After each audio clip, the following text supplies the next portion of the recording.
추워져서 이제 몸을 자꾸 움츠리게 되는 것 같습니다. 전국도 혼란스러워서 우리 마음도 엉클리게 되고, 근데 우리 목사님 유머를 들으니까 마음이 좀 편안해지네요. 그러나도 12월은 우리 주님의 성탄의 계절입니다. 그것이 우리를 마음을 따뜻하게 하지 않나 생각을 합니다. 하늘에는 큰 영광이고 땅에는 기쁨 입은 사람들에게 평화로다. 평안 샬롬이라고 그랬는데 이런 평안이 우리 성도님 심령에 또 가정에 이 한 해도 풍성히 내려주시기를 축원을 드립니다. 오늘 저는 요한복음 1장 요한복음의 서문 부분을 가지고 설교를 하고 또 여러분과 함께 은혜를 나눌까 하는데 참 막막하다 하는 생각이 듭니다. 우리 중에 아마 미국을 여행 다녀오신 분도 많을 겁니다. 미국 가시면 또 그랜드 캐년을 보시지 않겠어요? 또 가까운 이제 중국의 황산이라든가 또 장각의 유명한 이제 경관을 보고들 오셨으리라고 생각하는데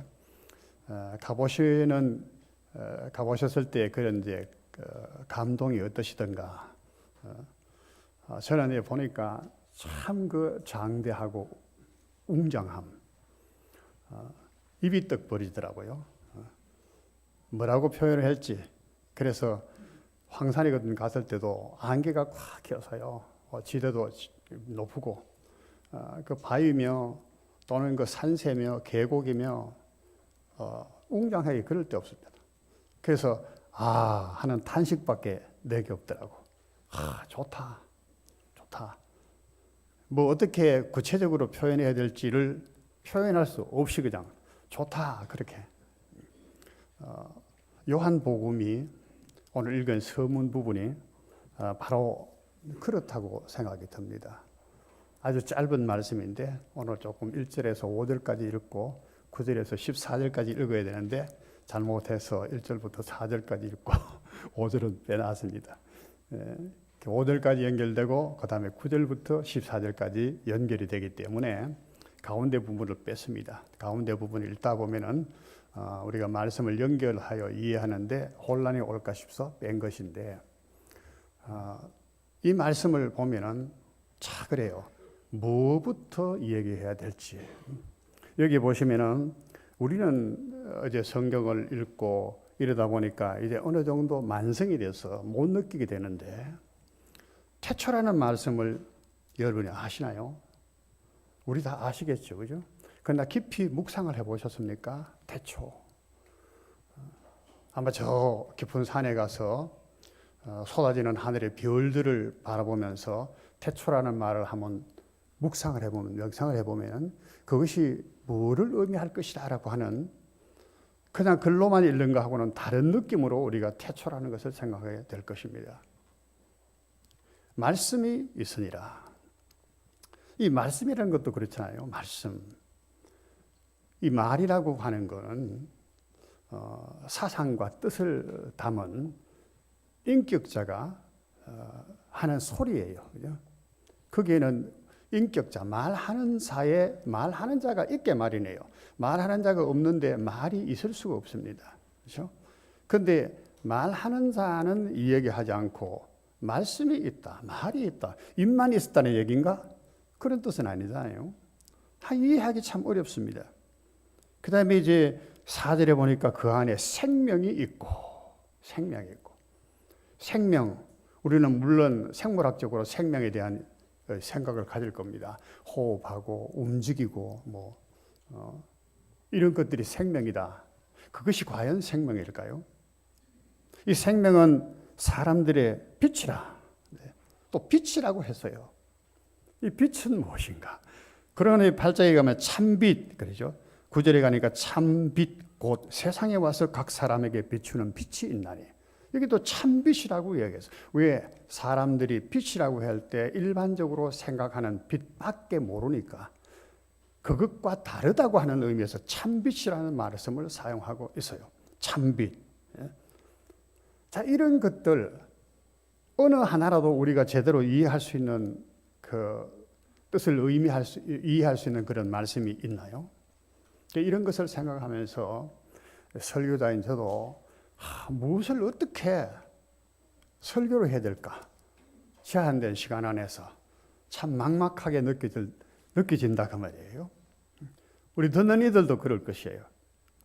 근데 오늘은 또 성탄절을 앞두고 있는지라서 대략 개략적인 것만 생각하면서 은혜를 나눌까 합니다. 태초에 말씀이 계시니라. 이 말씀이 하나님과 함께 계셨으니 이 말씀은 곧 하나님이시니라. 1절에 그렇게 말씀하셨습니다. 여기 첫째 우리가 이해해야 될 것은 사도 요한이 지금 예수님에 대한 얘기를 하고 있는 겁니다. 예수님이 누구신가요? 예수님이 어떠신 분인가? 그 얘기를 하고 그 다음에 요한복음 제일 마지막에 말씀하잖아요. 20장에 내가 이것을 다 기록한 것은 너희로 예수를 믿고 구원을 얻게 하려 합니다. 사도 요한의 목적이 뚜렷합니다. 그가 하나님께 받은 사명이 뚜렷합니다. 그것은 예수님을 소개하는 것입니다. 소개하고 그래서 그 예수님을 대해서 사람들이 세상이 듣고 예수님을 믿어서 구원 얻게 하는 것. 그러니까 오늘 이 서두에는 요한복음 20장까지의 예수님을 설명하는 내용들이 함축되어 다 압축되어 있습니다. 이 말씀을 다 풀면은 20장까지의 내용이 되는 것입니다. 그래서 설명을 다 드릴 시간이 없어요. 어쨌거나 여기는 예수님에 대한 얘기를 하는데 예수님을 오중적으로 5번 다른 모습으로 설명을 하고 있습니다. 첫째는 태초에 계신 분이라 그렇게 설명하고 있습니다. 태초에 말씀이 계시니라. 말씀은 빼놓고 태초에 계시니라. 여기에 태초는 창세기 1장에 보면 태초에 하나님이 천지를 창조하시니라. 거기에 태초라고 하는 의미는 하나님이 천지를 창조를 시작하실 때 그때를 태초라고 이렇게 표현하는 것을 문맥상으로 이렇게 이해할 수가 있어요. 태초에 하나님이 천지를 창조하신 때 그때가 태초라. 그런데 오늘 말씀의 태초는 그 태초하고는 다르다는 것을 알 수가 있습니다. 왜냐하면은 3절에 만물이 그로 말미암아 지은 바 되었으니 지은 것이 하나도 그가 없이는 된 것이 없느니라 말씀하셨어요. 만물이 아직도 안 지어졌다고 말이죠. 그로 말미암아서 이제 지어지게 되는 것입니다. 그러니까 아직 지어지지 않을 때 그분이 계신 거예요. 그러니까 창세기 1장에 만물이 지어질 때 태초하고는 다른 의미의 태초예요. 그래서 이 태초를 우리는 다른 말로 영원이라고 표현하는 겁니다. 영원에 계셨다. 영원부터 계셨다. 이런 말씀이에요. 예수님은 영원부터 계시는 분이다. 여기에 영원이라고 하는 이 말씀 속에서 우리는 하나님에 대한 속성을 볼 수 있습니다. 하나님이 되시는 표지라고 하죠. 표지. 출애굽기 3장 12절에 가면은 모세에게 하나님 자신을 소개하면서 뭐라고 말씀하셨습니까? 우리가 이미도 다 출애굽기 공부할 때 들으셨죠. 예후회 아셀 예후회. 나는 스스로 있는 자다. 이런 말씀하셨어요. 누가 있도록 만들어놔서 있는 것이 아니고 내 스스로 존재하는 자다. 여기에도 태초의 영원부터 누구에 의해서가 아니고 스스로 계신 분이라는 뜻이에요. 이것이 하나님의 표제입니다. 하나님이 어떠신 분입니까? 그러면 하나님은 어떻고 저떻고 이 얘기 다 할 수 있을 것이에요. 세상 사람들은 나름대로 자기가 믿는 신에 대해서 얘기해 보라고 하면은 이렇게 저렇게 얘기를 할 것입니다. 그러나 오늘 성경만큼 하나님은 어떠신 분이다라고 분명히 말해주는 분은 없습니다. 하나님은 영원부터 계시는 분, 존재하시는 분이다. 그 누구에 의해서도 존재하는 것이 아니고 스스로 존재하시는 분이다. 자존자라고 하는 거예요. 스스로 계시는. 우리는 스스로 있을 수 없잖아요. 공기가 없어도 우리는 숨 못 쉬어서 못 삽니다. 그렇잖아요. 먹을 양식이 없어도 우리는 못 삽니다. 다 우리는 다른 것에 의존해서 살아있는 존재예요. 그렇더라 해도 우리는 100년 넘게 살 수가 없습니다. 우리는 스스로 존재할 수 없습니다. 그러나 하나님은 영원부터 계신다 그렇게 말씀하셨어요. 하나님 표지가 바로 이 자존성이에요. 자존성. 계시는 이 계신다는 말이 이 헬라어를 보면은 엔이라는 말을 썼는데 현재 동사, 우리말로 하면 현재 시제예요. 시작도 없고 끝이 없다는 거야. 늘 계신다는 그런 의미입니다. 영원부터 늘 계신다는 거예요. 계신다. 이제 이후에 또 말씀을 생각하겠지만은 이것이 바로 하나 예수님이시다는 거예요. 태초에 그가 계시니라. 요한복음에 이제 8장에 가면은 유대인들이 예수님께 묻습니다. 여러 가지 질문을 하다가 예수님을 이해할 수가 없으니까 너는 누구냐? 나중에 단도직입적으로 이렇게 물어요. 예수님께 너는 누구냐? 8장 56절에 보면은 아브라함의 나기 전부터 내가 있느니라 그렇게 말씀하셨어요. 이제 우리가 또 생각하겠지만은 나는 처음부터 너에게 말하여 온 자니라 이렇게 말해요. 처음부터라는 말이 오늘 1절에 말한 아르케, 태초에라는 말과 꼭 같습니다. 나는 처음부터 너에게 말하여 온 자다. 우리가 예수님은 누구냐고 할 때 말씀이 태초에 말씀이 계시니라. 두 번째 우리가 생각한 것은 그가 계셨을 뿐만 아니고 그는 말씀으로 존재해 계셨다는 것입니다. 이 말씀이라고 할 때 물론 헬라어는 호 로고스 그 말씀입니다만은 이것은 인격자를 말하는 건데 좀 전에도 말씀했습니다. 말은 의미를 담고 사상을 담고 있어요. 뜻을 가지고 있습니다. 그래서 듣는 자가 저 무엇을 말하는구나 내용을 파악을 하지요. 그런데 말은 스스로 존재할 수 없습니다. 그것을 발표하는 인격체가 있게 마련이죠. 누가 있어야 그가 말을 하는 거예요. 그 말하는 그분은 바로 그리스도이신데 그분을 왜 말씀이라고 했는가 하는 거예요. 여기에서 철학적인 무슨 이해로 자꾸 달라들려고 하면은 더 혼란스러워야 돼요. 성경은 철학적인 얘기를 하지 않습니다. 예수님은 왜 말씀이라고 하셨는가? 예수님은 옛적부터 말씀으로 자기를 나타내 보이신 분입니다. 우리가 성경을 보시면은 뭐 이전에도 마찬가지지만은 아담아 네가 어디 있느냐 이렇게 하나님께서 아담을 부르셨죠. 잘 알죠? 그러나 성경을 자세히 보시오. 자세히 보면은 하나님이 어떤 모습으로 나타나셔서 아담아 부르셨는가? 그 언급은 없어요. 전혀. 그저 하나님이 아담아 네가 어디 있느냐 이렇게 부르셨다. 아브라함에도 마찬가지. 아브라함에게 어떤 모습으로 나타난 것이 아닙니다. 여호와께서 아브라함을 불러서 내가 네게 시시할 땅으로 너는 가라. 그리고 쭉 말씀하시는 말씀으로 하셔서요. 그렇죠? 말씀으로. 선지자들에게도 여호와의 말씀이 내가 임하여 가라사대. 선지자들도 늘 고백하는 말이 여호와의 말씀이 내게 임하여 왔다는 것입니다. 자, 이런 것들을 우리가 조그마한 체험을 해봐야, 어떤 경험을 해봐야 이런 의미겠구나 우리가 생각을 할 수가 있는데 아직도 말씀을 경험해보지 못하면 그걸 잘 이해가 안 돼요. 예. 어쨌거나 이 이스라엘 사람들은 거룩하신 하나님을 뵐 수 없는 존재라는 걸 알았습니다. 너무나 위대하신 분, 우리가 흔히 그런 말을 합니다. 하나님이 하늘에 태양을 창조하셨다요. 그리고 우리가 눈으로 태양을 보기조차도 눈부셔서 보지를 못합니다. 하물며 그것을 지으신 하나님의 영광이 얼마나 하겠느냐 이게. 그 하나님을 봤을 때 인간은 살 수가 없다는 거예요. 그래서 불가견적, 하나님을 볼 수 없는 존재라고 하는 것을 항상 사람들이 인식하고 있었어요.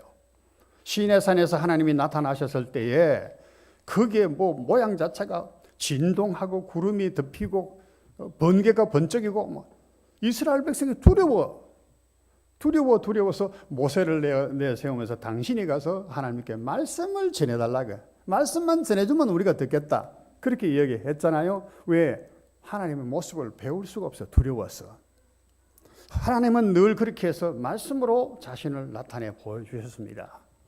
그래서 이스라엘 백성들은 말씀이라고 하면 잘 알아들어서요. 태초에 말씀이 계시니라.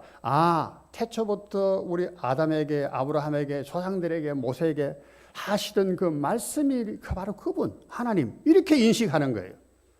말씀은 바로 그분이에요. 모세에게도 그렇잖아요. 떨기나무에서 하나님 나타나셨는데 어떤 모습으로 나타나셨나요? 떨기 나무에 뿌리 붙었을 뿐이야. 막 뿌리 붙어서. 그래서 그 이상한 모습을 보려고 갔는데 떨기 나무 그 불꽃 속에서 모세야 모세야 부르신 거야. 소리 말씀만 들었을 뿐이에요. 형상을 보지를 못했습니다. 하나님은 말씀해 오시는 분이에요. 히브리서 1장 1절에 보면 옛적에 우리 조상들에게 여러 모양 여러 모습으로 말씀하시던 하나님이 이 모든 날 마지막에 그 아들로 우리에게 말씀하셨으니, 말씀하시는 하나님, 말씀하시는 하나님. 기억나시나요? 하나님은 말씀으로 그 자신을 나타내시는 분이라. 그래서 태초에 말씀이 계시느라 할 때 이 말씀이 누구를 가리킨가를 알아요. 하나님이다 이게. 그래서 마지막에 그러잖아요. 이 말씀은 곧 하나님이시니라. 오늘 예수님이 하나님이시다는 것을 지금 말씀하고 있는 겁니다. 그런데 그분은 하나님과 함께 계셨다. 이 말씀이 하나님과 함께 계셨으니 또 이렇게 말씀해요. 하나님과 함께 계신다고 하는 이 말은 좀 우리가 그냥 성경을 봐서는 이해하기 어렵습니다. 이제 목회자들은 헬라어를 공부를 하고 이렇게 하잖아요. 히브리어를 공부를 하고 하죠. 근데 헬라어나 히브리어를 보면은 그래서 그 뜻을 더 분명히 잘 알기 때문에 그걸 보는 것을 공부를 하는 것입니다. 여기 함께라고 하는 프로스라는 말인데 이 프로스라는 격이 같다는 거예요. 동등하다는 뜻입니다. 너와 나와 대등한 사이라는 그런 뜻입니다. 그러니까 이 말씀과 하나님이 대등하게 함께 계셨다는 거예요. 그럼 이 말씀도 하나님인데 또 하나님과 함께 계셨다는 이 하나님은 누군가요? 여기서 우리는 다른 인격자, 다른 제2위의 하나님을 볼 수가 있는 거예요. 여기서 우리 삼위일체에서 제3위 성령에 대해서는 언급이 없지만은 여기서 분명히 두 위의 하나님은 발견할 수 있잖아요. 그 말씀이 하나님이신데 그 말씀이 하나님과 함께 계셨다는 거야. 태초에 계신 그 하나님이 계시고 그분과 함께 말씀이 계셔서 이해가 되시고 납득이 되십니까? 아직도 이해가 안 나. 제가 오늘 설교를 하고 나서 문 목사가 설교를 잘해서가 아니고 설교를 이해해야 하기 위해서 여러분은 이 설교를 또 듣고 해야 됩니다. 한 번 들으셔서 될 성질이 아니에요. 또 듣고 새겨 보십시오. 그러면서 무엇을 말씀하는가를 이해를 해야 됩니다. 이 말씀이 하나님과 함께 계셨으니 이 말씀은 곧 하나님이다. 이 하나님 말씀도 하나님인데 또 그 말씀이 하나님과 함께 계셨어. 이 하나님은 누군가요? 말은 인격자에게서 나오는 것이라고 그랬잖아요. 말씀 그분도 인격자시고 또 하나님도 하는 인격자가 계시고 우리는 여기에서 분명히 다른 위격의 하나님이 계시다는 것. 뭐 두 분 하는 게 좀 그 어폐가 있지만은 두 분의 하나님 계신 거예요. 성부, 나중에 가면 아버지라고 하는 말씀이 나옵니다. 아버지의 독생자, 이렇게 얘기가 나왔죠. 아버지라고 하는 하나님, 성부 하나님과 독생자인 성자 하나님에 대해서 말씀을 하고 있습니다. 자, 이 예수님은 그래서 태초부터 쭉 말씀해 오신 분이나 나는 처음부터 너에게 말하여 온 자니라. 예수님이 이렇게 말씀해요. 8장 25절에 가면 그렇게 말씀합니다. 그 다음에 예수님에 대해서 뭐라고 말하는가? 그 안에 생명이 있고 그래 말했어요. 4절 말씀에 그 안에 생명이 있었으니 여기에도 있었으니라고 하면 우리가 언뜻 이해가 잘 안 되지만은 생명이 있다, 있고 그래요. 항상 지속적으로 존재해 있다는 뜻입니다. 모든 단어가 다 그렇습니다. 여기에 하나님과 함께 계셨으니 하고 과거의 이야기 같은데 그 말이 아니고 이것도 함께 계시고 그래요. 항상 지속적 현재적인 이야기예요. 한창 함께 계시고 또 생명이 그 안에 있고 이 생명은 사람들의 빛이라 말씀드렸죠. 생명이 무엇인가요? 생명이 호흡하고 움직이고 말하고 뭐 하는 우리가 생물학적으로 일단 목숨이 끊어지면 시체가 되기 전에 움직이는 이게 생명인가요? 이 생명이 사람들의 빛이라고 왜 이 생명들을 또 사람들의 빛이라고 말할까? 이 말씀 안에 곧 그리스도 안에 생명이 있는 거예요. 이 하나님의 본질이에요. 하나님 되심의 두 번째 중요한 속성은 생명성이다. 생명이 있다는 거예요. 생명. 이 생명은 우리가 생각하는 이 목숨, 육체가 숨이 떨어지면 죽는 이런 생명을 의미하는 것이 아니에요. 하나님이 아담에게 생명을 불어넣으시잖아요. 호흡을, 숨을 불어넣으신 것과 생명이 되었다. 살았다는 거예요. 살았다. 이 생명을 말하는 겁니다. 아담이 처음 받았던 그 생명. 이 생명은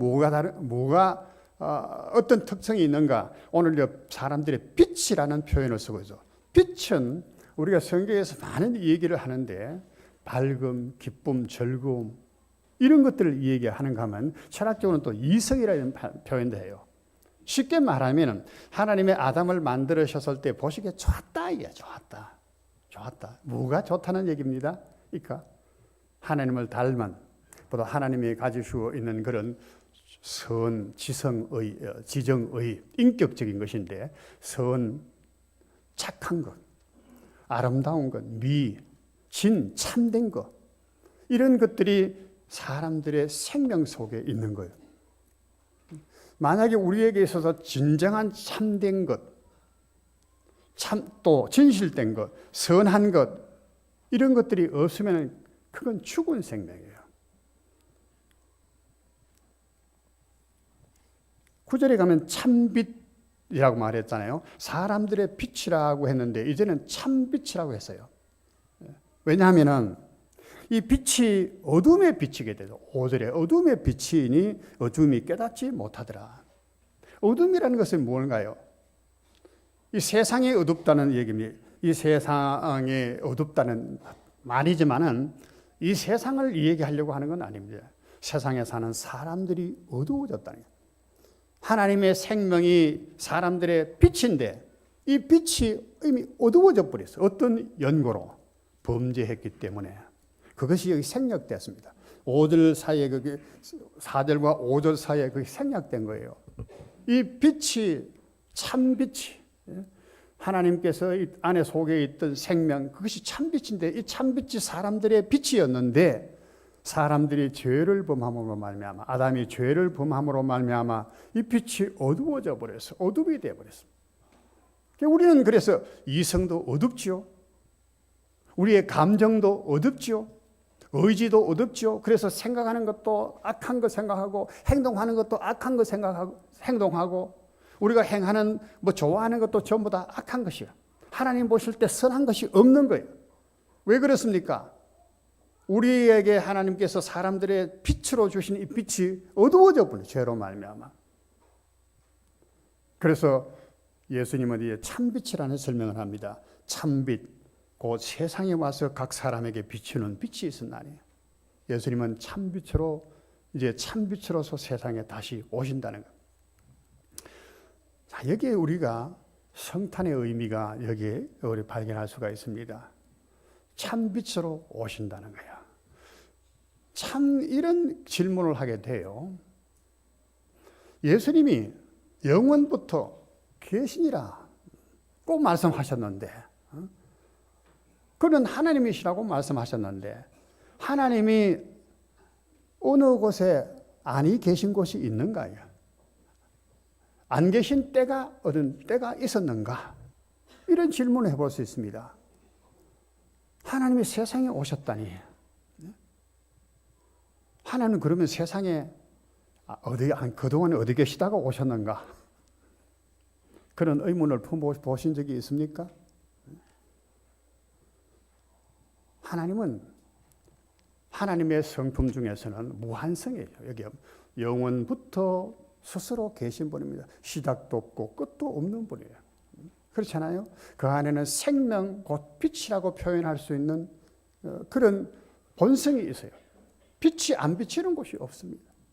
또 이 세상은 하나님이 지으신 것입니다. 그래서 이 세상 어느 곳에도 그분이 아니 계실 수가 없는 것입니다. 우리는 성경 어디에서 어느 성경을 보면서 하나님이 아니 계신 곳이 없다는 것을 우리가 너무 잘 표현한 것을 들을 수 있습니다. 시편 139편 같은 데 보면은 우리가 새벽 날개를 치고 새벽에 아무도 모를 때 날개를 타고 빨리 저 땅끝을 가지라도 하나님은 거기서도 나를 이끌어 가신다. 내가 모태에서 생겨나기 전에도 하나님은 다 보시고 계셨다 이거야. 성경에 보면 하나님은 항상 계시고 모든 것을 보신다고 말씀하죠. 보시는 하나님은 그곳에 계시는 것이 분명한 것입니다. 그런데 그가 세상에 오신다. 또 다시 오신다고 말씀하셨어요. 자, 그 세상에 그는 계셨으나 세상이 그를 알지 못하였다. 그 말씀도 하고 있지 않습니까? 세상에 계셔서나 알지 못했어요. 우리는 여기에서 오해를 하면 안 됩니다. 하나님은 지금도 우리 가운데 계시는 거예요. 계시는 겁니다. 여기에 참빛이 세상에 오셨다. 이제 예수님이 이제 세상에 오셨는데 그분은 말씀이 육신이 되어, 우리가 읽었잖아요. 말씀이 육신이 되어 우리 가운데 거하심에 14절에 우리 가운데 오시는데 이 예수님이 그럼 세상에 안 계셨나? 계셨지. 말씀으로 늘 하시고 계셨잖아요. 내가 이스라엘의 고통과 신음을 늘 보고 있다. 알고 있다. 그렇게 말씀하시고 내가 이제 가서 그들을 구원하려 내려 한다. 모세 네가 가서 그 일을 해라. 하나님이 이렇게 말씀하시는 거 우리가 다 들었잖아요. 그런데 왜 세상에 몰랐을까? 인생이 하나님을 알 수 있는 시각이 없는 겁니다. 아담 때 분명히 하나님은 아담과 함께 계셨을 거예요. 그런데 3장에 가면 아담이 범죄한 이후에 하나님의 동산에 거니신 것을 깨달았다고요. 그 옛날 성경에는 날이 서늘할 때 이렇게 표현했는데, 날이 서늘할 때.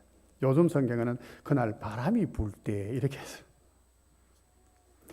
그때 하나님이 동산 가운데 거니시는 것을 아담이 알고 두려워하고 벗었기 때문에 두려워했기 때문에 무화과잎으로 옷을 가려입고 나무 뒤에 숨었다. 창세기 3장 8절을 보시면 그렇게 되어요. 바람이 불 때, 날이 서늘할 때 그때 하나님이 거니신다는 걸 느꼈다는 거예요. 하나님이 계셨어 그때도. 그런데 그때서 비로소 느낀 거예요. 인생은 하나님이 내가 여기 있다, 내가 누구다는 것을 알려주시기 전에, 이것을 우리는 하나님의 계시라고 그러죠. 자기가 내가 여기 있다는 걸 알려주시기 전에 인생은 하나님을 찾을 수가 없는 겁니다. 발견할 수도 없는 것입니다. 이 사실을 믿으시나요? 안 그러면 자기 도딱지 스스로 해서 아무리 빌고 아무리 해봐요. 하나님이 자기를 나타내 보여주시지 않은 한에서는 할 수가 없는 겁니다. 하나님은 늘 계셔서 영원부터 천지 만물을 창조하시기 전부터 그는 계셨어. 그렇게 말씀하셨잖아요. 계셨으나 세상이 그를 알지 못했다. 그래서 하신 것이 하나님이 사람과 함께 있는 것을 보여주시는 겁니다. 보여주는 것. 그것이 보여주시는 것이 때때로 하나님께서 자기 나타내 보여주셨지만 족장시대 때는 모세 시대에 가면은 적어도 분명하게 나타내지요. 내가 너희 가운데 있을 성막을 지어라. 그죠? 성막을 지어라. 성막은 쉐키나라고 하는 히브리 말로 쉐키나라고 하는 것입니다. 거룩한 장막이요. 그래서 이스라엘 백성 가운데 하나님이 계신다는 것을 이스라엘 백성이 보게 해주셨잖아요. 보고 하나님이 계신다. 장막도 부족하니까 그 위에 구름 기둥, 불기둥이 탁 덮었어. 정말 저기는 신령한 구름이 하나님이 저기 계시구나. 그렇게 하나님이 계시는 것을 가르쳐 보여주셨죠. 그런데 이렇게 성막을 보고 그랬음에도 불구하고 이스라엘 백성이 믿지를 못했어. 그래도 못 믿었어. 그래서 하나님이 하신 것이 뭔가? 오늘 말씀이 육신이 되어 우리 가운데 거했다는 거예요. 여기에 거했다라고 하는 이 말이 장막을 친다는 말이에요. 헬라 말로 보면, 이 원어로적으로 보면은 장막을 친다. 그 말씀이 우리 가운데, 말씀이 육신이 되어 우리 가운데 장막을 치시니, 그렇게 번역해야 되는 거예요. 그런데 이 말은 우리 가운데 거하신다는 의미이기 때문에 거하심에 이렇게 어역을 한 것이에요. 이해가 되십니까? 그분께서 육체를 입으시고 우리 가운데 장막을 치셨다. 장막을 치셨다는 말은 구약시대 때에 이스라엘 백성들 가운데 성막을 지으라고 하는 것을 떠올리기 위해서, 생각하기 위해서 그렇게 말씀하신 거예요. 성막을 지음으로 하나님이 여기 계신다는 것을 구약시대 사람들은 보았습니다. 오늘 이 시대에는 그보다도 더한 예수님 자신이 성막의 모습으로 오신 거예요. 이 성막을 우리는 때때로 교회라고 동일해서 교회라고 말하는데, 그래서 교회라고 하는 것은 예수님 자신이에요. 건물이 아니고 예수님 자신이라. 이 성전을 헐라, 내가 이 성전을 사흘 만에 지으리라, 그렇게 말씀하셨죠. 성전은 바로 예수님 자신을 가리키는, 성막도 예수님 자신을 가리킨 거예요. 성막 안에 하나님이 거기 계셨듯이 임마누엘, 예수님 안에 하나님이 계셔서 우리 가운데 장막을 치고 계신다는 거예요. 예수님이라는 장막 안에 하나님이 우리와 함께 계시래요. 그래서 예수님을 이름을 임마누엘이라 하라. 하나님이 우리와 함께 계신다. 하나님이 우리와 함께 계신다. 이 성탄의 의미는 바로 하나님이 우리와 함께 계신다라고 하는 것입니다. 참 믿되신 하나님이, 그 말씀이 옛적부터 말씀해 오신 그 말씀이, 그 안에 생명이 있는 그 하나님이 우리 가운데 함께 계신다는, 오셨다는 것입니다. 10절에 11절에도 그 말씀하죠. 그가 세상에 계셨으며 세상은 그로 말미암아 지은 바 되었으되 세상이 그를 알지 못하고, 세상에 계셨다고 분명히 말씀하셔요. 그건 몰라. 그러니까 하나님께서 이 모습 저 모습으로 하나님의 백성 가운데, 세상 가운데 계신 것을 보여주신 것이 성막이고, 그것도 모자라서 이제는 예수님 자신이 몸을 입으시고, 그 말씀이 몸을 입으시고 이 땅에 오신 것이 바로 임마누엘, 오늘 성탄이다. 성탄절이다니.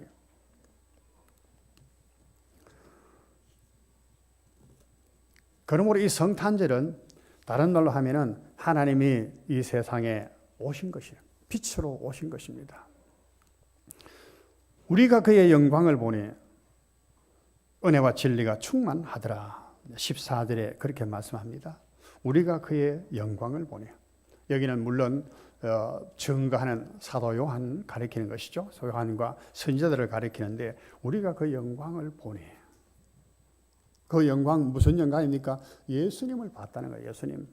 그 나사렛 하나의 목수의 아들이 아니요, 그분의 진짜 영광을 보니 바로 하나님의 독생자의 영광이요. 하나님의 독생자. 자, 이 독생자라는 말도 모노게노스라고 하는 말인데, 유일하게, 모노라는 것은 하나란 말이에요. 모노, 그런 말이에요. 하나.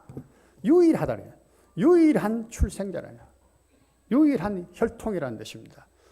하나님께로부터 유일하게 난 혈통자.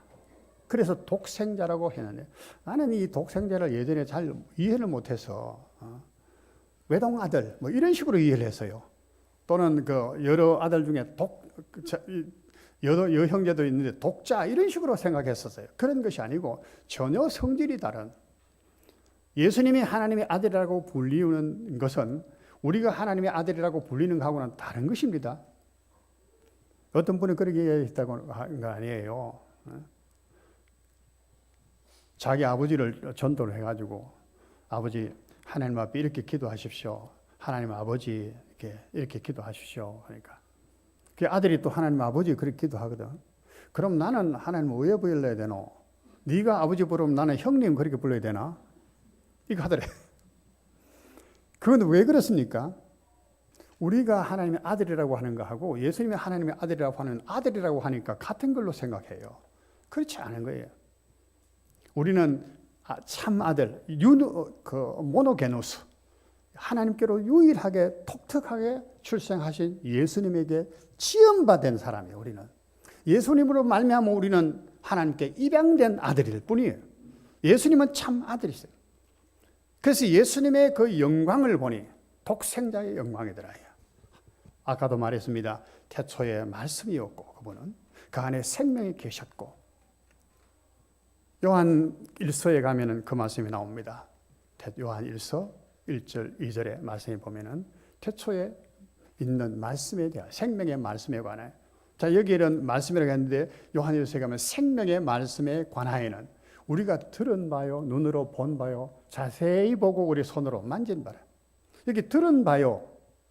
이 들었다는 말은 옛적부터 선지자들로 통해서 쭉 들어왔던 그 말씀이더라고요. 생명의 바로 그 말씀이 그분이.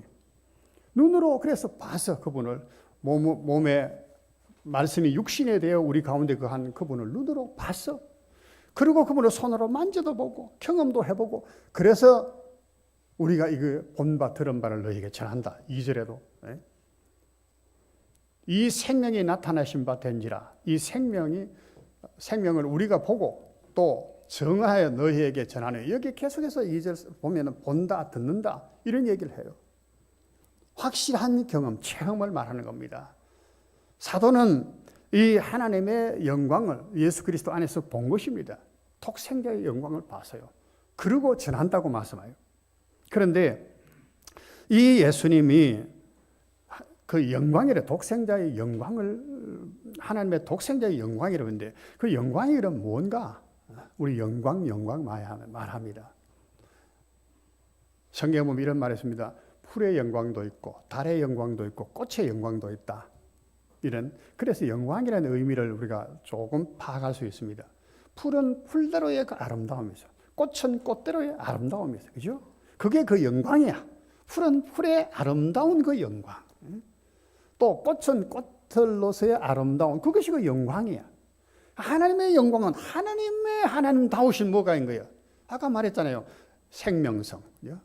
빛이라고. 영부터 그 안에는 생명이 있었다. 이 영광이에요. 영원하신 것. 이 하나님의 영광입니다. 스스로 계시는 것. 아니 계신 곳이 없는 무한성. 전부 다가 하나님의 영광이요. 그런데 그것이 독생자 예수님 안에 그것이 있더라는 거예요. 그래서 우리가 그분이 하나님의 독생자라는 걸 알았고 그분이 하나님이라는 걸 알았다는 것입니다. 그런데 그 말을 좀 다르게 말합니다. 독생자의 영광이요 은혜와 진리가 충만하더라. 하나님의 영광 모든 것을 말하는 것이 아니라 여기에서는 은혜와 진리가 말해요. 은혜와 진리가 충만하더라는 거예요. 예수님 안에서는 은혜와 진리가 충만하더라. 17절 말씀을 우리가 읽지는 않았는데 율법은 모세로 말미암아 주어진 것이요 은혜와 진리는 예수 그리스도로 말미암아 온 것이라 그랬습니다. 율법은 모세로 말미암아 오고 은혜와 진리는 예수 그리스도로 말미암아 왔다. 이 은혜와 진리가 무엇인가를 지금 우리가 이해를 하면 이 말씀을 이해를 해야 되는 거예요. 그렇죠? 독생자의 영광인데 거기는 은혜와 진리가 충만하더라. 우리가 항상 이해할 것은 성경에 은혜와 진리라는 걸 딱 따라다녀요. 그런데 진리와 은혜라고 안 써요. 들어보면 이상해. 신발을 거꾸로 바꿔시는 것 같아. 오른발 신어야 신발을 왼발에 신는 것 같아. 진리와 은혜가 충만하다. 아니요. No.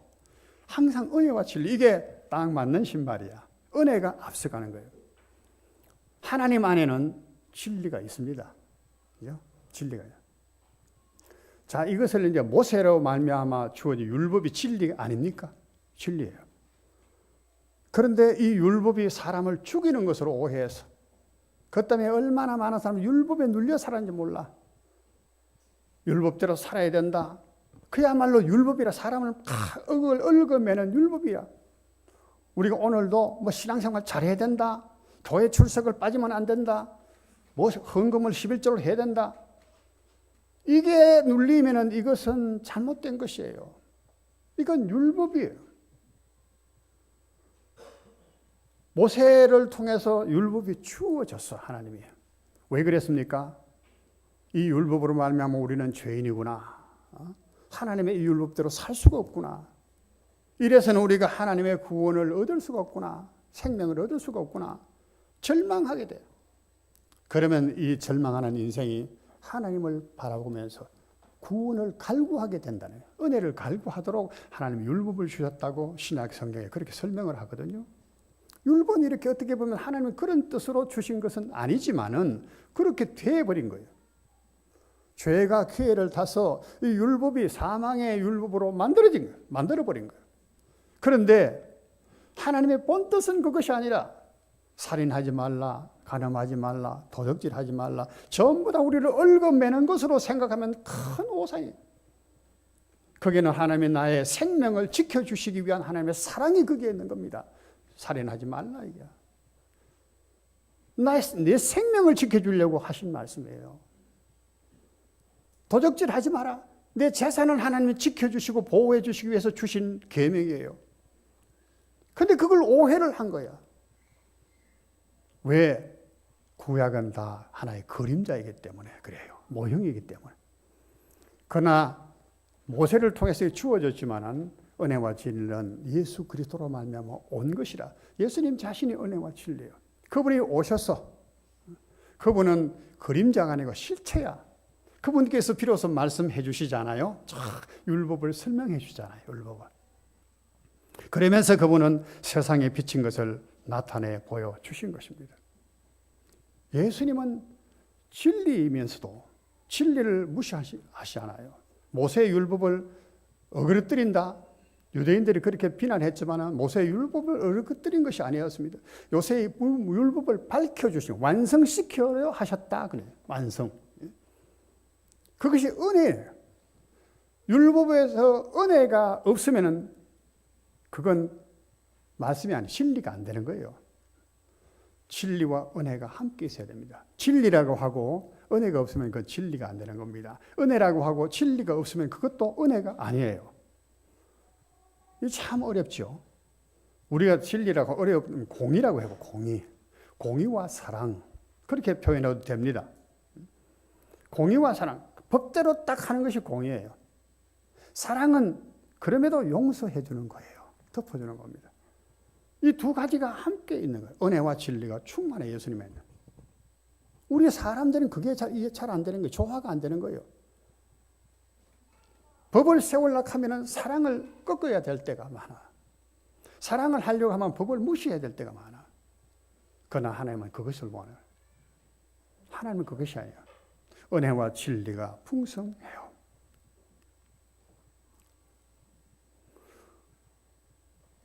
이 요한복음은 이제 이 서론을 통해서 쭉 말씀해 가는데 요한복음의 8장에 가면 예수님의 빛이라고 하신 말씀이 있습니다. 8장 12절에 나는 세상의 빛이라.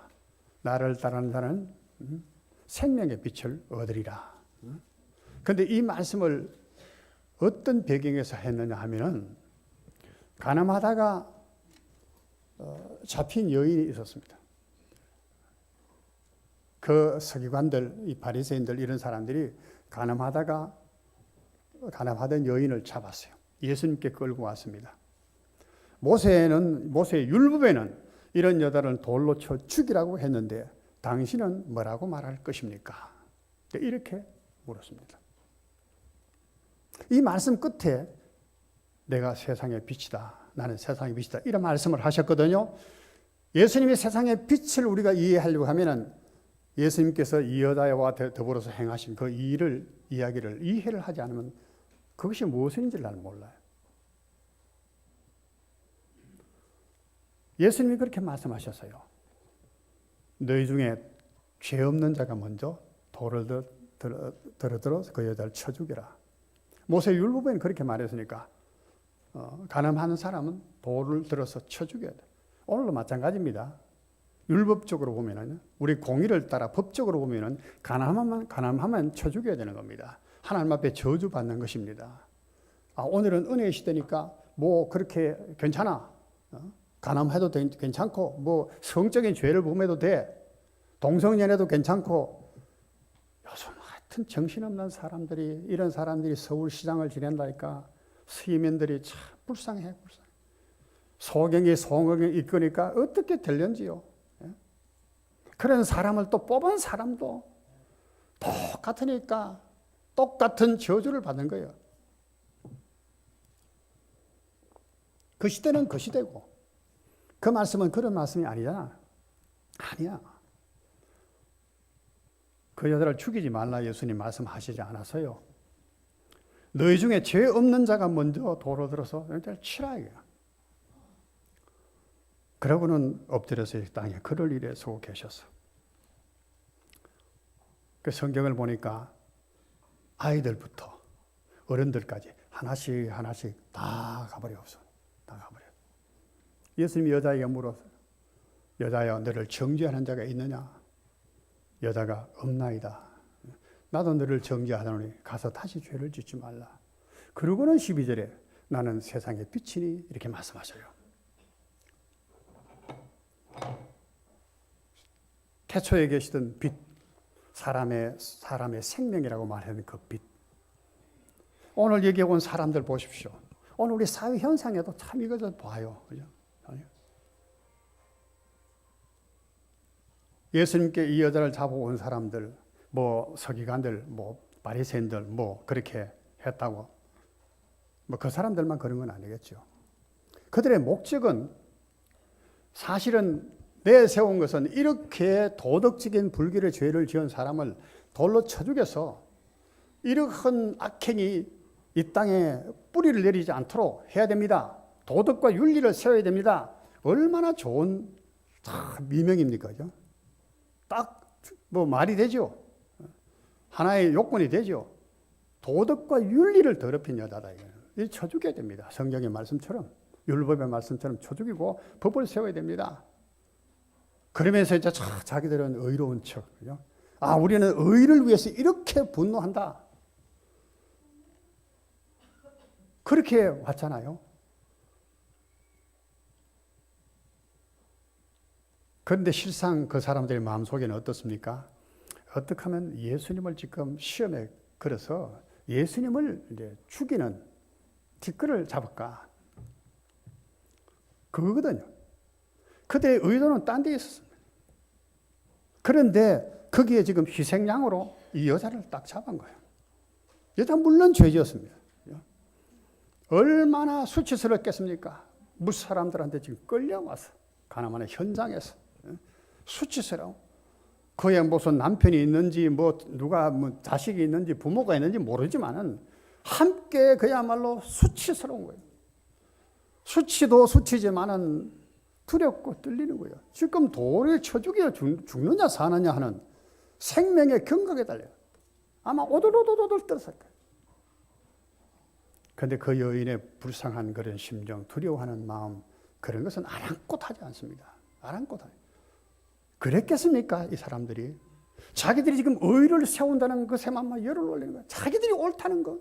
이런 자는 죽여서 법을 세워야 됩니다. 참, 우리가 이 세상에 이렇게 얘기하는 사람들 너무 많이 봐. 너무. 속을 들여다보면 더 시커멓고 악한데. 또 무리들이 때를 지어왔거든요. 한두 사람이 온 게 아니라 그 속에는 구경하러 온 사람도 있을 게고, 어떻게 하는가 보자 하는 사람도 있을 게고, 동조해온 사람들이 있을 게고, 뭐 선동해 따라온 사람도 있을 게고, 뭐 어주이 떠주이들 뭐 여러 사람들이 다 있었을 거야 아마. 우리가 불나도 그래요. 불나도. 불나면 빨리 소방관에 가서 소방차가 가서 불 꺼야 되겠는데 그놈은 구경한다고 길을 막아가지고 소방차도 못 들어가고 그런 말이야. 우리가 한두 번 도속도로 가서 자동차 사고가 나니까 차가 안 빠져. 가보면 거기에 차가 사고가 나서 그러면 지나가면 될 텐데 그것도 구경한다고 천천히 가니까네 차가 막 다 막히고 앉은 거야. 남의 불행이 그 안타깝다, 아이달보다 함께 동조해주기 위해서 그런가? 나는 절대 그런 사람만 있다고 생각하지 않습니다. 어떤 사건 현장에서 어떤 이에도 다 그런 사람만 있는 것이 절대 아니에요. 촛불도 좋습니다. 그러나 거기는요, 불태우는 횃불도 있게 되어 있는 겁니다.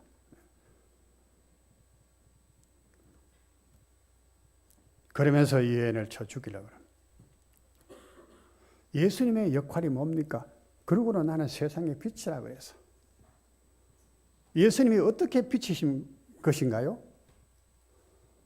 이 무리들이 지금 살기가 등등해서 그 속에는 분노가 들끓어서 예수님에 대한 미움이 막 분을 해서 그래 왔는데 예수님께서는 그 마음에 빛을 비추신 거예요. 참 빛을. 너희 중에 죄 없는 자가 돌을 치라. 그 빛은 그들의 양심을 비추었습니다. 심장을 꿰뚫었습니다. 그들의 영혼을 새롭게 눈뜨게 만든 거예요. 세상의 빛이에요. 이 여인에게는 어떻습니까? 자기의 죄인이라는 건 알고 있어요. 죽음 앞에 벌벌 떠는데 그는 세상의 구원이라고 하는 참빛을 보여주신 것입니다. 참빛. 은혜와 진리는 이것이래요. 한 사람에게는 분명히 죄를 밝혀주시고 한 사람에게는 구원을 주시는 빛이에요. 빛의 역할이 그래서 성경에는 여러 가지로 말씀을 하십니다. 예수님이 그것을 어떻게 담당하셨나? 십자가에서 담당하신 겁니다. 십자가는 정말 놀랍습니다. 십자가의 능력인데 그 십자가 우리가 함부로 생각할 게 아닙니다. 거기에는 하나님의 무서운 진노가 있습니다. 죄에 대한 심판이 거기에 있어요. 그러니까 한편으로는 죄인을 구원하는 하나님의 사랑이 그 속에 또 녹아 있는 거예요. 사랑과 공의가 한 덩어리가 되어 있는 것이 십자가예요. 예수님이 바로 그 은혜와 진리를 우리가 보니까 은혜와 진리가 충만하더라는 거예요. 충만. 이 예수님을 지금 증거하는 것입니다. 오늘 우리는 이 사회를 보면서 이 성탄은 예수님이 은혜와 진리를 가지고 참빛을 가지고 오신 것입니다. 우리는 이 빛을 켜야 되는 거예요. 영접하는 자, 곧 그 아들을 믿는 자. 우리는 믿는다는 말을 많이 하잖아요. 근데 믿는 것이 뭔가? 영접하는 것이라고 했어요. 누구를 영접하는 것입니까? 참빛을 영접하는 거고 은혜와 진리를 영접하는 거죠. 영접하는 것이 하는 자가 바로 하나님의 자녀라고 하는 권세가 가진 거죠. 영접하지 않는 자는 믿는 자가 아닌 것입니다. 은혜와 진리를 영접하는 자, 참빛을 영접하는 자가 진정으로 하나님의 자녀예요. 오늘은 거짓 자녀들이 많은 법이에요. 그러니까 그 속에 참빛이 없습니다. 은혜와 진리를 모릅니다.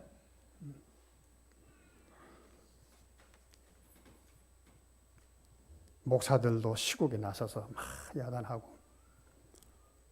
물론 그럴 수가 있겠죠. 그러나 우리 주님께서 하나님의 나라가 이 땅 위에 임하시고 정의로운 하나님의 나라가 이 땅 위에 임하는 건 그런 식으로 하는 것이 아닙니다. 예수님을 왕 세우려고 그랬잖아요, 유대인들이. 당신이면 정말로 우리나라를 잘 다스리겠다. 메시아가 오시면 그렇게 나라를 다스릴 거라고 하지 않았느냐. 시간이 없어서 제가 말씀을 다 이야기 드리지 못하지만 이사야서 9장, 40장, 11장에 보면은 메시아가 오시면은 그는 소리를 높이지 않고 들리지도 않으면서 어린 양들을 이렇게 품으시고 젖먹이를 품으시면서 공의와 정의로 다스리고, 그래서 어린 양과 그 사자가 어린아이가 독사에 굴을 넣어도 상함이 없고 평화롭고 복된 모두가 함께 있는 그런 세상을 이스라엘 백성은 꿈꿨거든요. 그러면서 예수님께서 행하시는 것을 보고는 당신이 우리의 정치적인 왕이 되라고, 우리의 왕이다 그랬잖아요. 그런데 예수님은 그걸 거절하셨어요. 하나님의 나라는 그렇게 오는 것이 아니라는 것이에요. 정치적으로 그렇게 해서 오는 것이 아니라는 것입니다.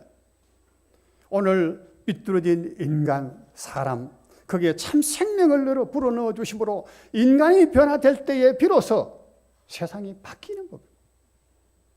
목사는 복음 들고 가라겠죠, 진짜로. 그럴 여력이 있거든. 하나님의 나라는 그런 것입니다. 말씀을 드리려면 수없습니다. 이스라엘 백성을 하나님께서 애굽에서 구원하여 내셨습니다. 그런데 이스라엘 백성은요, 광야에서 못 살겠다고 모세를 쳐 죽이자 그랬습니다. 우리를 가만 놔뒀으면 애굽에서 고기 가마솥 곁에서 먹고 그렇고 좀 몸은 힘들어도 살 텐데 우리를 끄집어내서는 여기에 말이야 만나밖에 못 먹고 물도 제대로 못 마시는 여기에서 이렇게 생활한다고. 이것이 하나님이 우리에게 주는 구원이냐? 이것이 하나님이 우리에게 주는 사랑이냐? 인도자 모세를 죽여라. 돌로 쳐 죽이려고 그랬잖아요. 그러면 그게 구원이 아닙니까? 이스라엘 백성에게 닥치는 고난은 하나님의 사랑이 아니었나요? 말라기 선지자가 탄식하지 않았습니까? 하나님께서 여호와께서 우리를 사랑하신다 사랑하신다 말하지만은 이스라엘은 말하기를 여호와께서 어떻게 우리를 사랑하셨습니까? 사랑이 뭔지도 모른다는 거예요. 하나님의 구원이 뭔지도 모른다는 거예요. 참빛이 없어서 그렇습니다. 참빛이.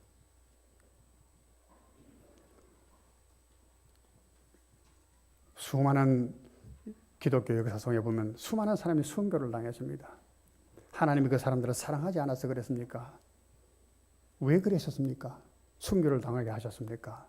그것이 빛이기 때문에, 그것이 진정한 빛이기 때문에, 그 빛으로 말미암아 비로소 세상을 바꿀 수가, 변화시킬 수가 있기 때문에 그런 것입니다. 우리 성도들은 거룩한 빛을 다루는 사람들입니다. 제사장들이 뭐 했습니까? 하나님의 성전에 들어가서 빛을 등잔을 켜달래요. 등잔. 어저께 우리 재민이 결혼식을 했다는데 그게 부모들이 촛불 켜죠. 촛불 켰잖아요. 보셨어요? 왜 촛불 켜죠? 예전에 또 그 시골 어머니들이 보면은 정화수도 놓고 그 촛불 켜놓고 다 이렇게 빌었어.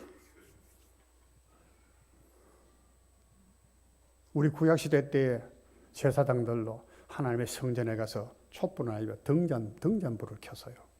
등잔. 불은 거룩한 것입니다. 촛불은 정말로 가냘프지만은 거기는 마음이 담긴 것입니다. 마음이 담겼다는 진정이 있는 것입니다. 그는 소원이 있습니다. 그건 기도입니다. 마음을 담았다는 것은 거짓이 있어서는 안 된다는 거예요. 촛불은 거짓이 있으면 안 됩니다. 작고 가냘프지만 거룩해야 됩니다. 등불을 켜는 사람은 거룩해야 됩니다. 제사장들은. 하나님이 지시한 그러한 향재료를 가지고 기름을 만들고 그것을 등잔불에 붙이는 거예요. 그런데 홈리와 비느하세가 아무렇게나 불 가지고 들어갔다가 죽었습니다. 죽었습니다. 지옥불 가지고 들어간 거지. 오늘 불 잘못 켜면 지옥불 됩니다. 지옥불. 교회가 어떤 불을 켜느냐? 은혜와 진리의 불을 켜야 된다. 다른 불 켜면 자기도 불살라 죽고 세상도 불태우는 지옥불이 된다. 야고보서의 말씀, 지옥불. 이 성탄의 계절에 사랑하는 성도 여러분, 정말 성탄의 의미를 깊이 생각해 보자. 1절부터 오늘 18절까지 말씀을 다 좀 생각해 봐요. 말씀이 육신이 되어 우리 가운데 장막을 치시라. 장막을 치시라. 지금은 그 예수님도 안 계십니다. 그러면 우리는 하나님 안 계시나요? 성령께서 우리가 계시나요? 만약에 예수님께 지금까지 계셨다면 또 이스라엘 계실란지 지금 미국의 그랜드 캐년 구경 가서 미국까지 가셨을지 몰라. 그랬지만 지금은 성천하시고 나니까 예수님께서 성령을 보내셔서 각 사람의 마음에 계시도록 그리스도의 영이시죠. 그런데 우리가 그걸 모르는 거야, 못 느끼는 거야.